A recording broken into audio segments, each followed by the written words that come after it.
Well, it is a very difficult industry, but in my deathbed, one of the things I will never regret will be having tried acting.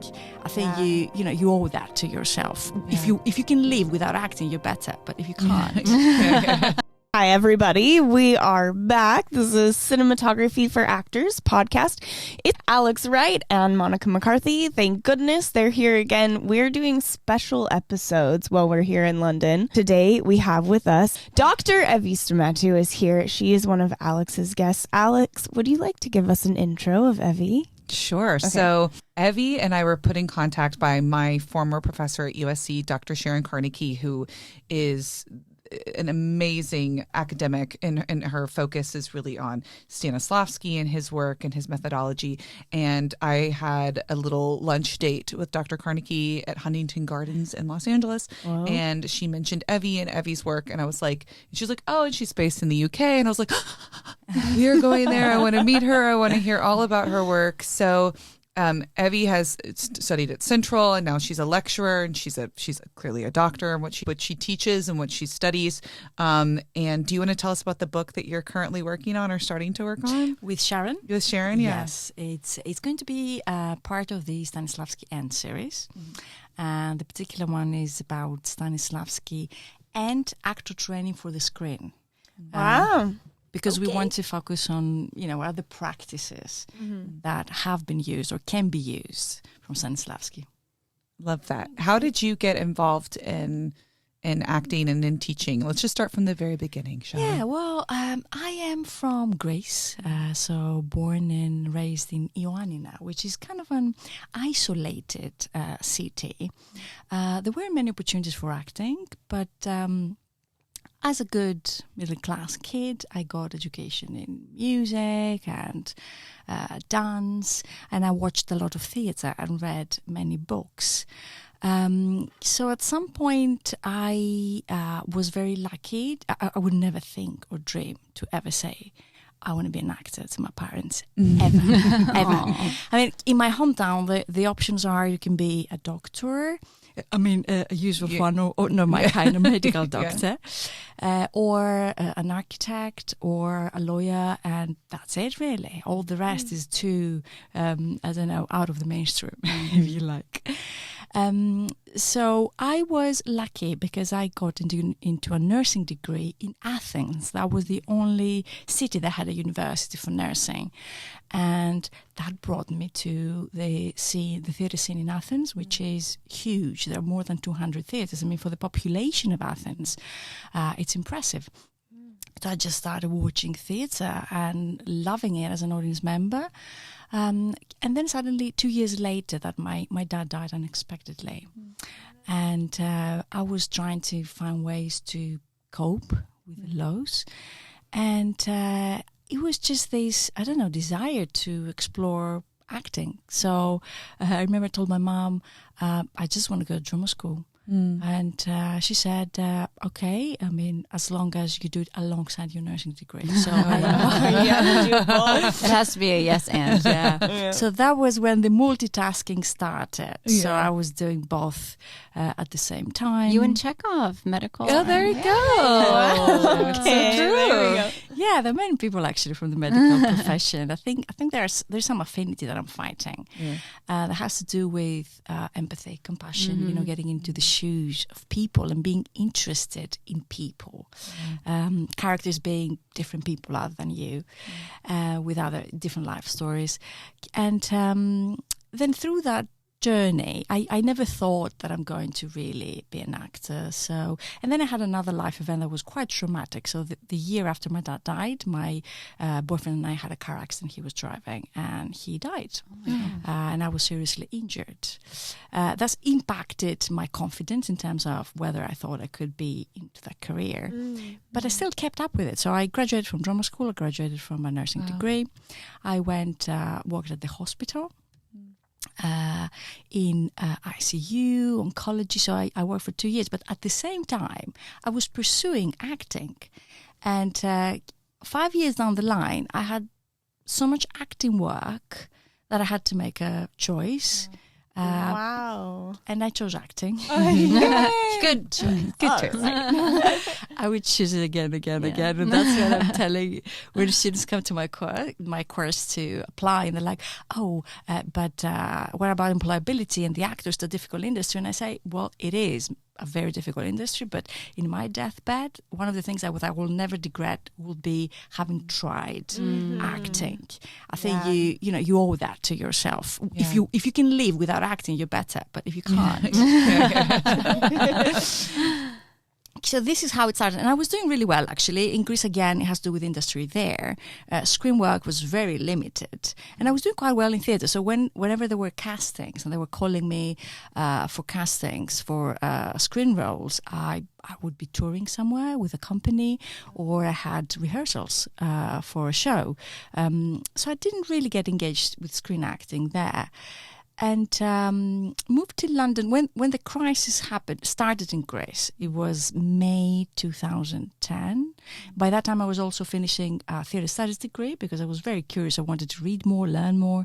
Drama school was giving me more of practical understanding of acting. And when I was finishing, there were two things that happened. One was that my graduate show got a distinction at a festival, and it was programmed in a theatre for the next year. Wow. It was a show that I adapted and directed. And the other thing was that the Greek crisis had started. So there were some incidents about some banks collapsing, really, and some riots. And this caused the show that I was booked for that summer 2010, it was not going ahead. But the problem was, because I had booked that show and it was running until October, I had missed the auditions for the winter season, which meant that I would be basically without work for the next 6 months. And I thought, why don't I go to London and do a theatre directing degree to explore that. I also had done some workshops with Lilo Bar from Complicité, and I had asked her, so if you want to learn more about theatre, if you want to do theatre directing, where would you go? Because I was thinking of Paris, I was thinking of New York, and she said, go to London. That's where you will find most opportunities. And I'm glad I did, because the biggest thing about London is, apart from discovering that the actor is an entrepreneur, and can have their projects off the ground, and it's not something to be looked down on. In Greece, if you try to take your own project off the ground, that means you're not worthy of other people working with you, and perhaps you're pushing it too much. So there was this kind of bias that in London it was all freedom. You can do whatever you want, girl. Yeah, and you have these fantastic works like, Fleabag, Normal People, May Destroy You. These were our actors that created their own works, and in a way they kind of created their careers, or led them to, or diverted them to a different path. Right. So that was the thing that really would keep me there, but also the fact that the screen industry and the stage industries are in the same city, which I didn't find in the US, for example. We were just talking about that in the previous episode. Yeah. It's amazing. And this whole world opened. Of course, somebody with an accent. I didn't have many writers writing about a Greek woman. I mean, there were a couple, and I'm glad. But it was not much of that. I tried my own projects. I did really well during my show, Career Unplugged, having collaborations, getting funding for a new musical. The shift to screen came from my students. I mean, since you've watched my TED Talk, because I tried to be, when you try to teach, to be a culturally competent teacher, and for me, being a Greek woman in the UK, I'm an alien. So everything is, I come with no dispositions apart from my Greek ones that are obviously obvious biases, because I can see that nobody relates to those dispositions. Right. So I started really listening to the students, and I was compassionate, and I was teaching. I chose to teach primarily at universities because they were giving me the time for my own work. Drama schools the hours were mad. You couldn't go to auditions, you couldn't do your own work, and you couldn't do research as well, because I started a PhD at the same time. And what I realized from the students, I was working for universities, probably smaller universities outside of London. And if you would ask, and acting degrees in the UK were a new thing. I know that in the US they've been there for a long time, but in the UK you wouldn't have these degrees. They started because there were cuts in funding, so the sector started shrinking. There was less interest from students, from graduates of high school, to go to theatre programs or drama programs. But there was this desire for acting. So the majority of my students were students rejected from the drama schools.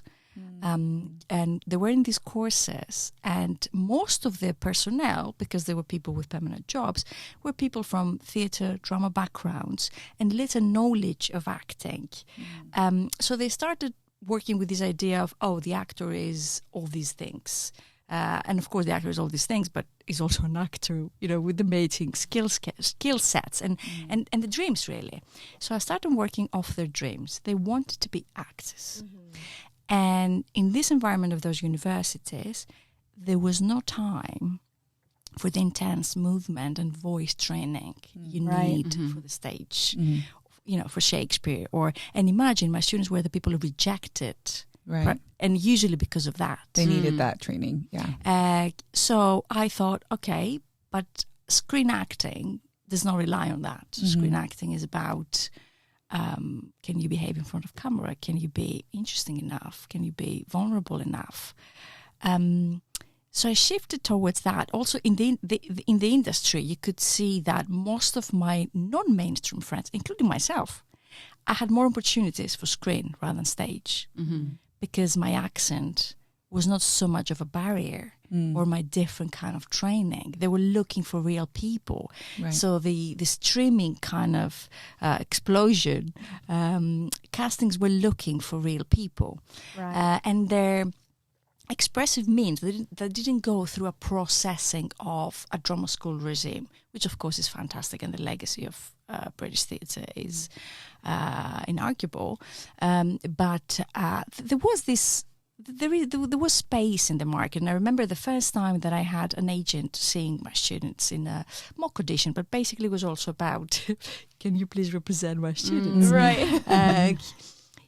When he came, I was like, Evi, these people don't get the trainings expected. And actually, my agent, he was previously the head of musical theatre at GSA for 10 years. So he was like, Evi, they don't get the training. You get a drama school. So, I don't think they'll be good, but that's okay. So he came, but he was open-minded.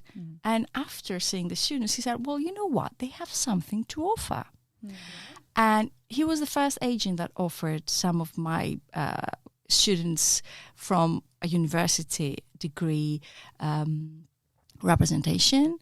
And after that, there was there've been years that everybody wanted an agent. And when everybody wanted an agent, we had 100% success with agent representation. But the focus was on screen. So throughout the 3 years, there were the classes were tailored for that.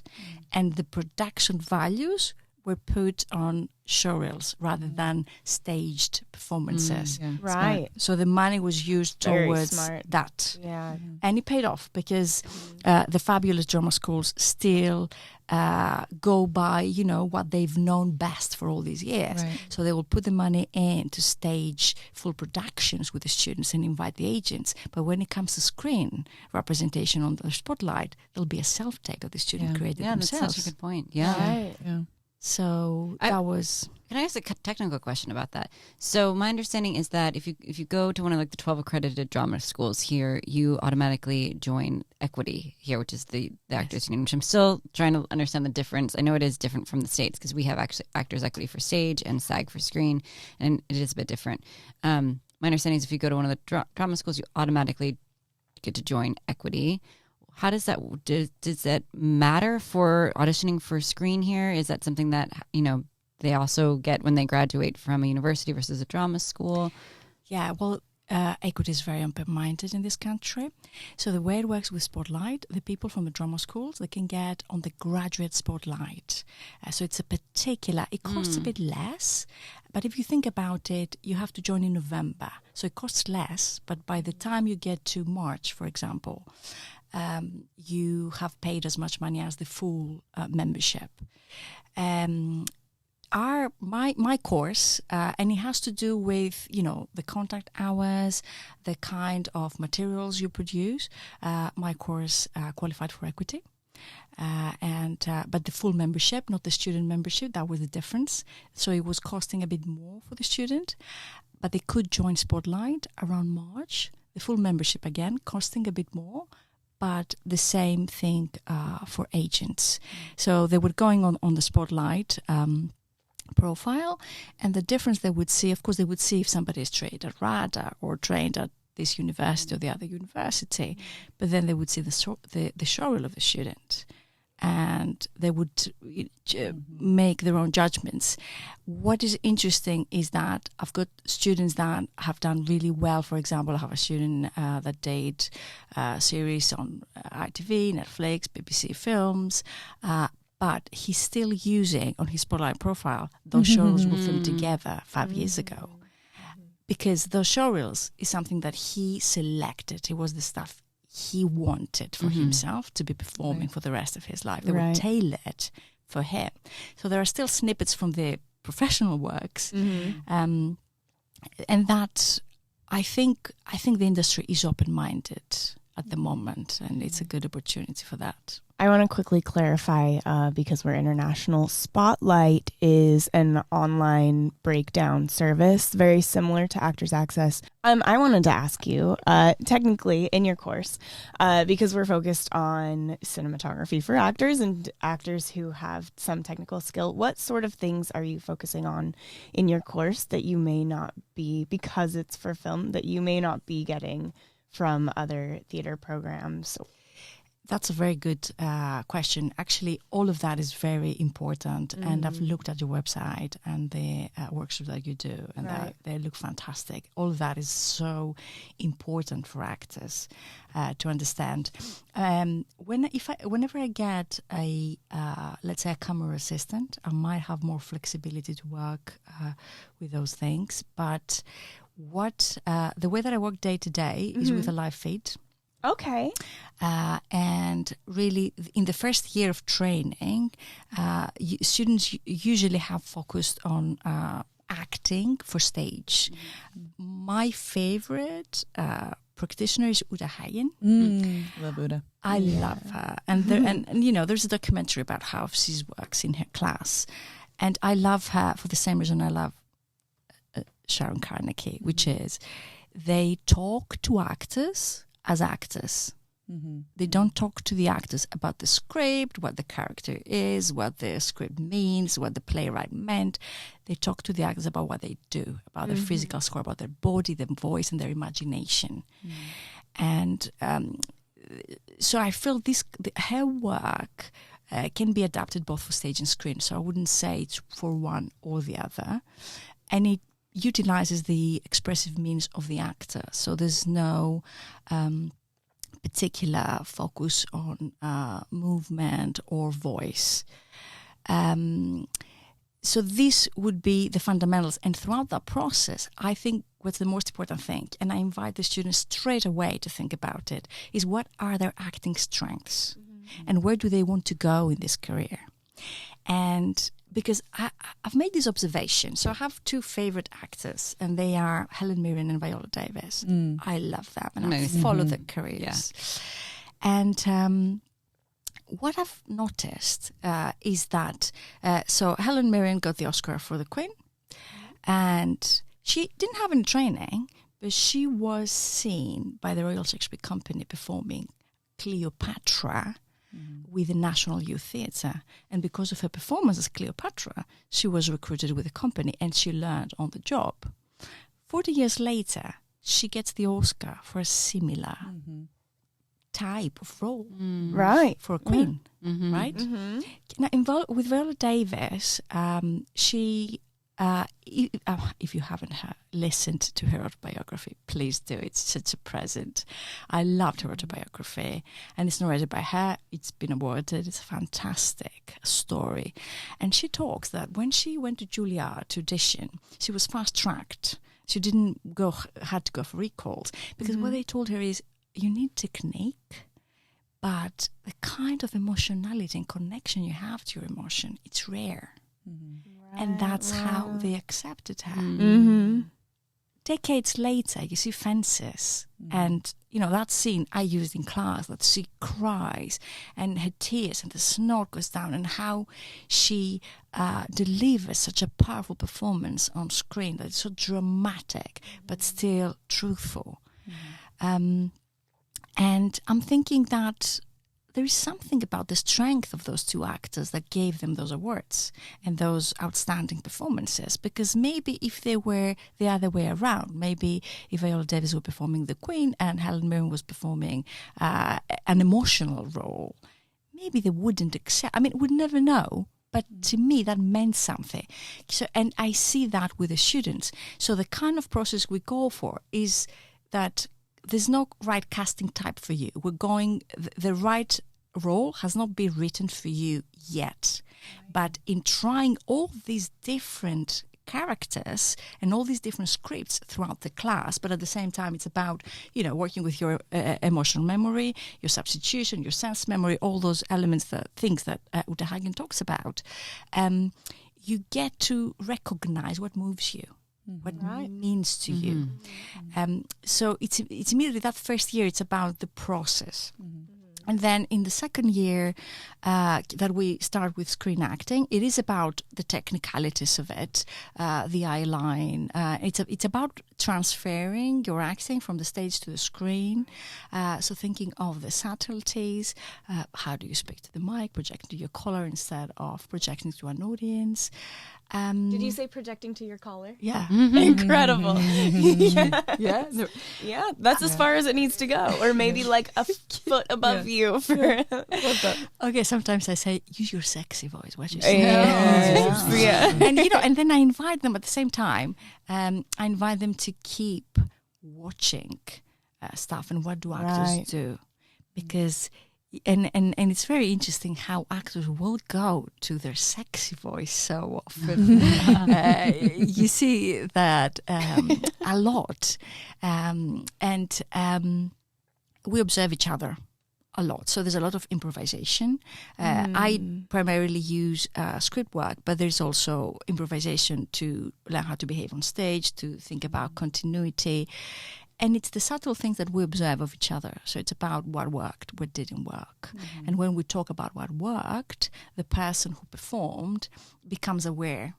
At the same time, all the live fade materials are recorded, so the actor can reflect on the back. Are your students who aren't working observing each other in like a theater, like a video village kind of live feed setting? And yes. Okay. Yes, great. they are observing.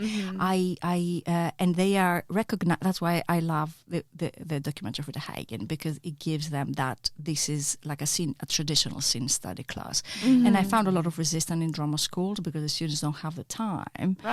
So when I was directing a scene, which for me always my focus has been the development of the actor. There's second year actors, first semester, they need to be developed. I'm not directing as if it's an amateur company that needs to be blocked. But they were like, oh, can I just go and learn my lines? They were used to doing that because there was not clear understanding that through scene study you learn through observing how other actors work. But they recognize, because we go through the same exercise. So there's a simple exercise that you're behind the camera and suddenly at the doctor's office and you're expecting some test results and suddenly the door opens. That's it. That's the exercise. And you start from the first student. And the last students always do best because they've learned. They've been watching. And with the students, I've learned subtle details like opening your mouth as if you're about to say something, how much this captures the audience attention, or the idea of using a bit of movement, but just to the point that it's not too much, and taking risks with your performance, because if these risks pay off, this is what is going to make your performance stand out. Mm-hmm. And at the end of this, the point of this class is that they go through more casting, through a lot of different scripts and exercises. And at the end, it's about creating their own self-tapes and reflecting on their own self-tapes, because that would be, their main tool. And then after that is about the showreels, about filming the showreels, where they get more into also alternating crew roles.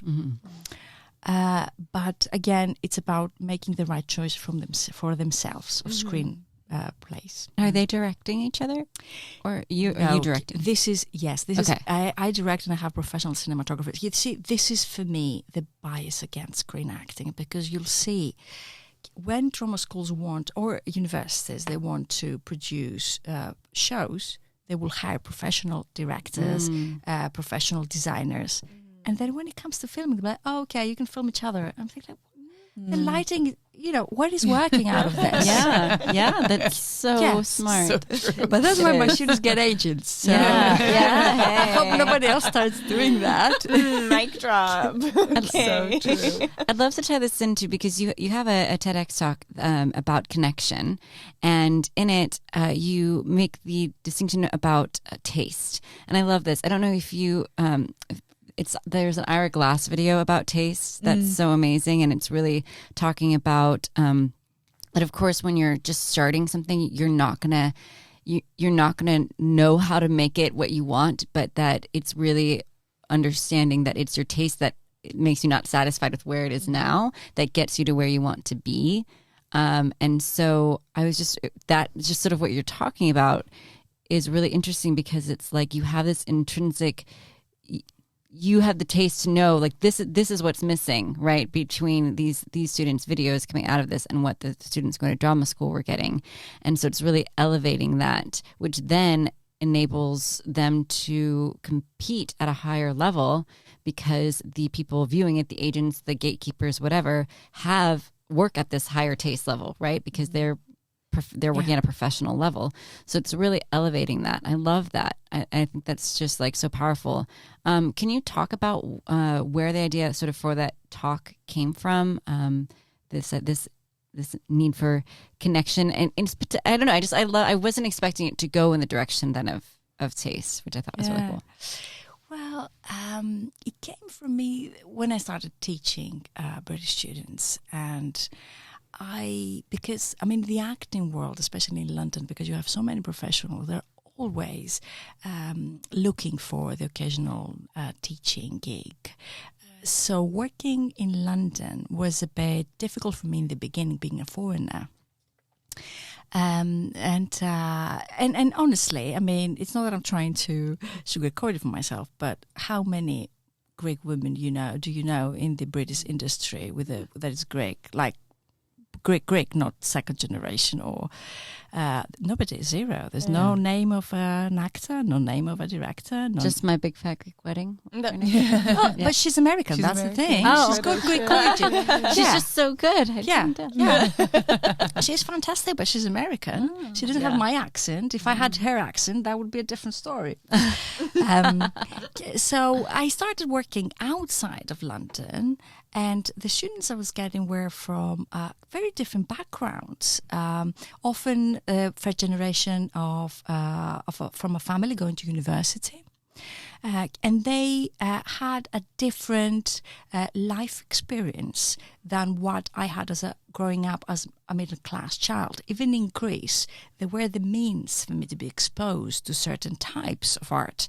For example, opera, classical music, and Pierre Bourdieu writes about that. He's a French philosopher, and my PhD, all my work has been inspired by what he's written about the habitus, how our taste is programmed through our family. This is the main factor, and then also our education. Our education can challenge it, or it can validate it. And we don't recognize that unconsciously everything we do comes from this programming from the early age. So when I was doing a class for my students to show how to work with multimedia on stage. And I was working a lot with music. So that was, again, I was lucky because music allowed me an entry through musical theatre into the industry until the competition was better for me within acting. So I was teaching a class about multimedia on stage. And I remember I used examples from Royal Opera House and Fura del Baus, the Opera Macabre, and generally a kind of, let's say, high taste, Budget calls it, which I thought would be what is legitimate to teach at university, and also what I was raised to think, okay, that's good music, that's high class music, and you're supposed to like that. And there was a student, and actually what really shook me, that the student, she was a black woman. And she said, can I show another example of multimedia on stage? And I said, yeah, of course. And she showed Beyoncé Run the World Girls at the Mad Theatre Awards. Man, that was the best example. Yes, that was so fun. I was like, Royal Opera House trying to use multimedia, and she's nailing the technology. Yeah. She's done it. Right, right? Yeah. And that's when I realized that I'm interested in who is the person I have in front of me and what is they have to give. And I think that there is, and I was talking with another colleague and scholar, Peter Zazali, who has wrote a book about the history of U.S. actor training and also the history of actor training in Anglophone countries. And he's doing some kind of an ethnographic study where he gets interviews of people teaching in those places. And along those lines, there were some testimonies saying, stage acting is all about this fantastic literature, and screen acting is about the people's personalities.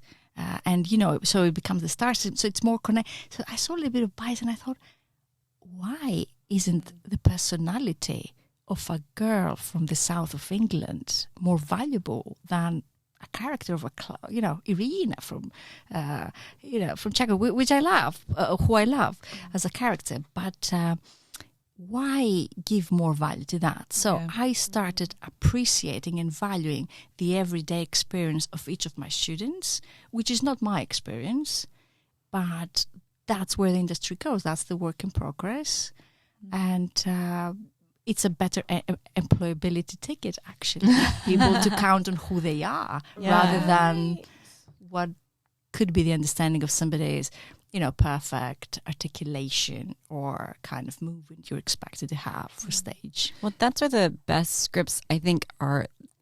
The class, we can see A Million Hamlets actually when it's actually infusing both, right? When it's being able to see what your student or, someone in Ghana could bring to it. I mean, the most amazing production of Richard II I ever saw was in Macedonia, but they were performing it in Croatian. I didn't understand a single word, and it was so moving because, they were also going through their own upheavals and everything. So it's really being able to bring that or Irina, whatever it is. So it's not either or, it's both. And it's just that the traditions have been to focus primarily on, the classics and not seeing how they can feed each other. Yeah. It's a great, unique business tool that your students are leaving with. It's amazing. Yeah, depend on themselves and what they can bring. Understanding their own instrument, is so huge. I'm still working on that.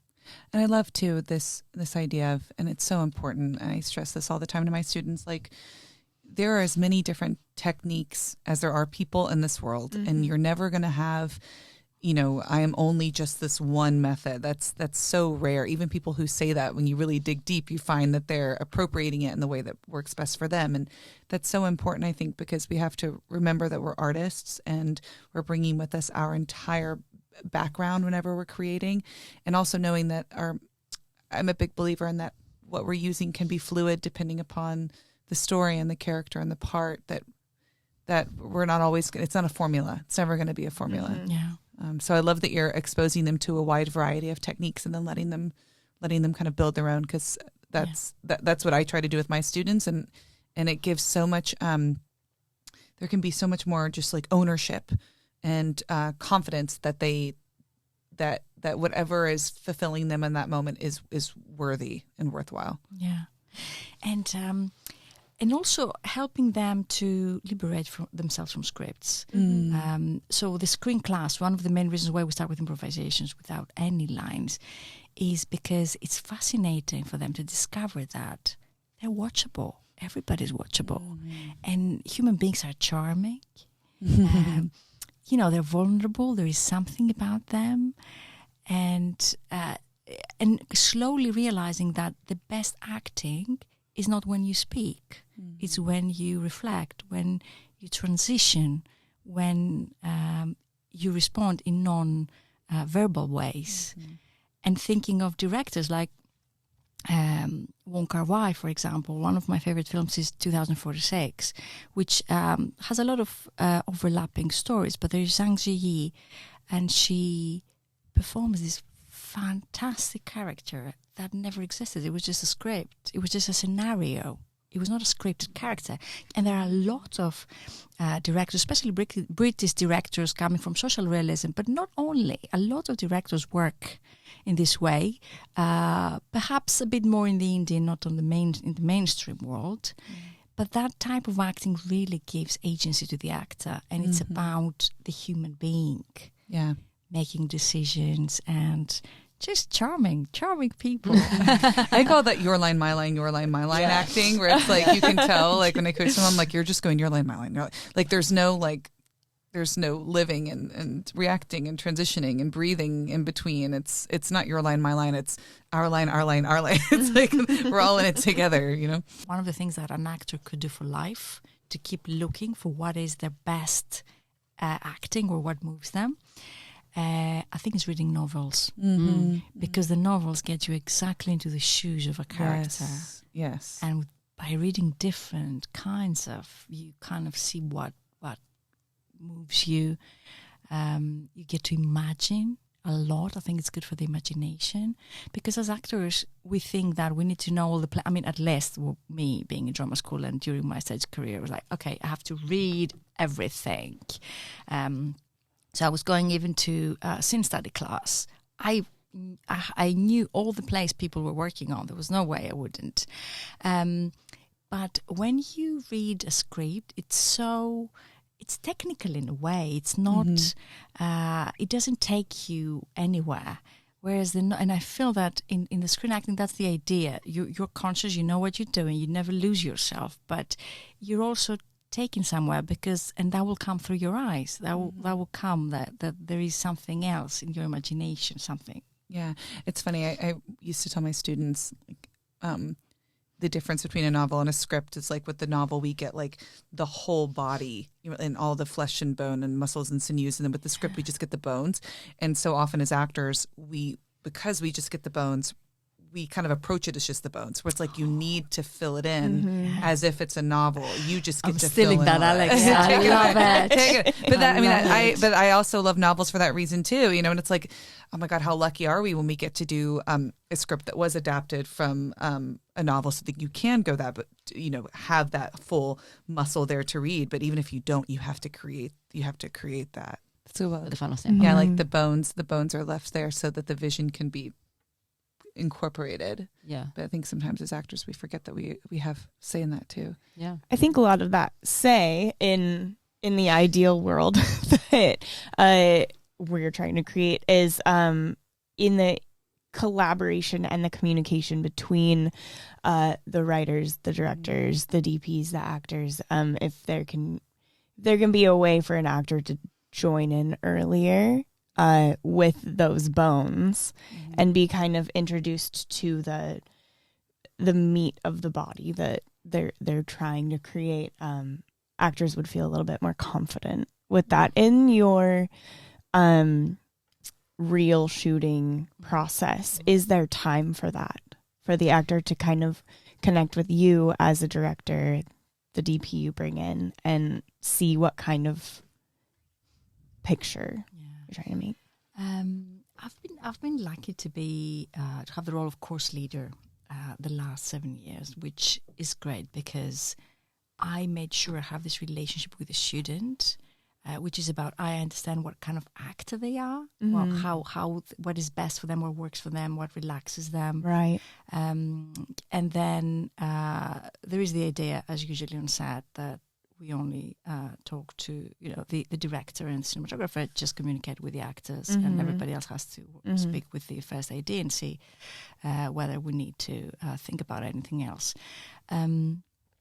They sometimes they don't. They might look at the some of the raw footage.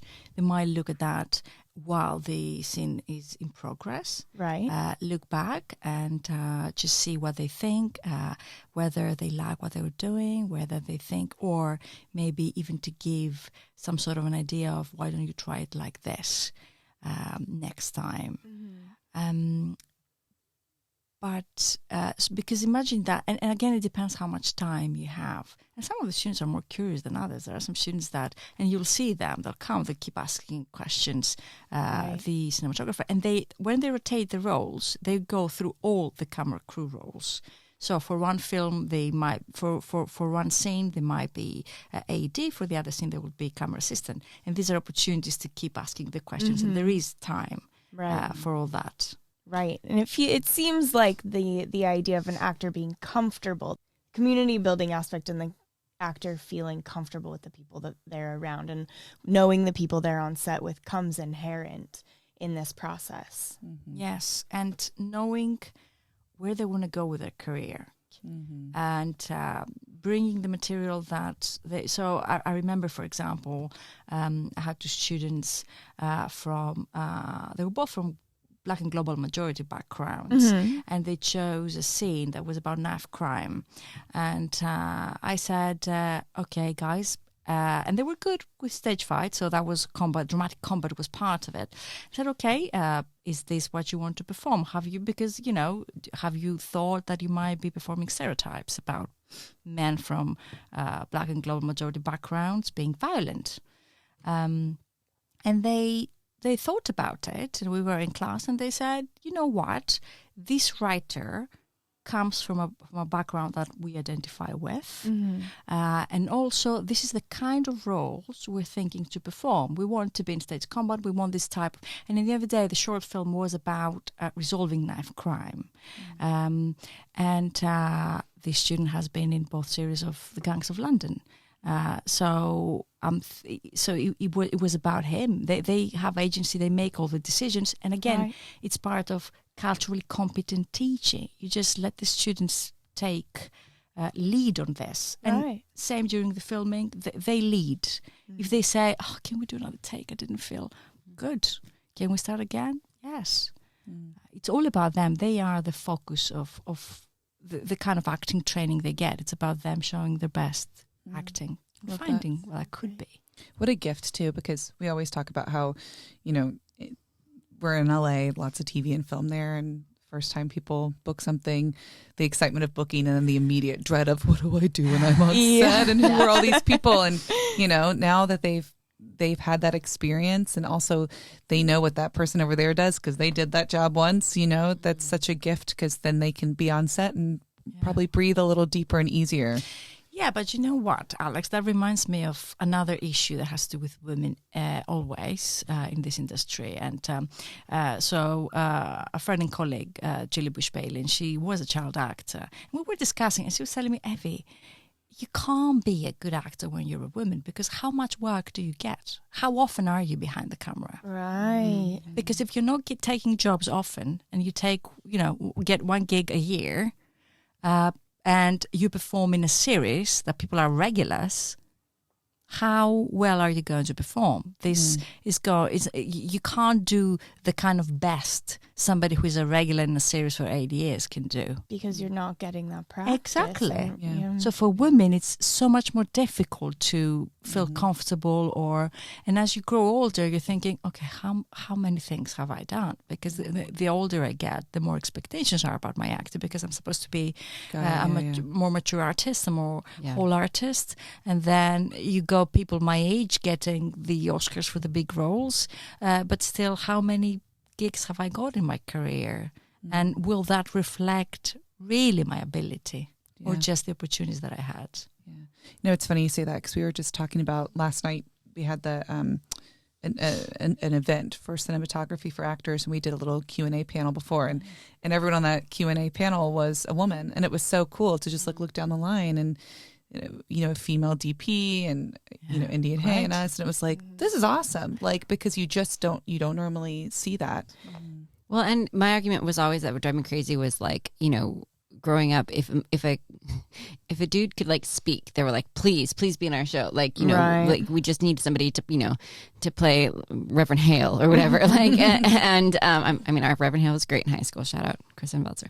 But the, you know what I mean? There's statistically more roles for men. There's more things written by men, both on stage and on screen. There's fewer male actors, and there's fewer that start training young, and so it's just already it's insane.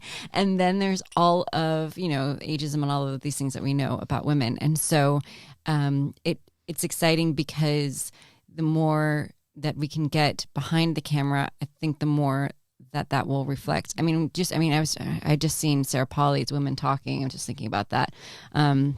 Just came to mind, but it's it's going to be a long road, and it's interesting because I feel so like we're in such the transition moment, just hearing about the things that you're offering your students, like that didn't exist, streaming, all of these amazing roles that are coming around, this ability to sort of live in different locations, all of this is just like, it feels like the Wild West a little bit in the industry. And so it sounds like you're doing amazing things to really keep up with that, to keep up with the times and make sure that the students have the tools that they need, while also having, one leg in Stanislavski and in theater traditions is really, I think, rare. Yeah. And from Greece. You're from the history, you're from the birth. You're from the birthplace. You are theater. You are theater, Evi. It's wonderful to hear about this, because this is exactly the kind of course that I dreamed of and was so frustrated that didn't exist. So I mean, thank you. You're doing such a great service for people who want to be good actors, but are also interested in film and need to know how to do it before they get there. So, I mean, honestly, thank you so much. Thank you so Yeah. much. And thank you for joining us. You're amazing. Yeah.